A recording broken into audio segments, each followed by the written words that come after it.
How to turn a YouTube video into a short. First of all, head over to your application YouTube and make sure you are logged into your account. Tap on library at the bottom right corner and then tap on your channel. It will show you all of your uploaded videos of your YouTube. From here, tap on any of the video that you want to make a short. Once you are on the video, right here tap on remix. At the very first, you'll find the option of edit into a short. Tap on it. Now you'll only be able to select the 15-second of the video. You can select any part of the video that you want. Once you have selected, tap on next at the bottom right corner. It will start to process your video. You need to wait for a while. You will land on this page. You can edit this short with all of the features down below.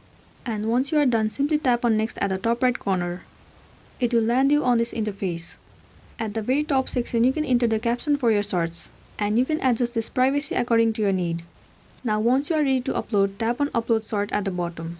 And it will be uploaded successfully. So that's it, and this is simply how you can turn your YouTube video into short. I really hope this video is going to be helpful for you. Thank you for watching it till the end.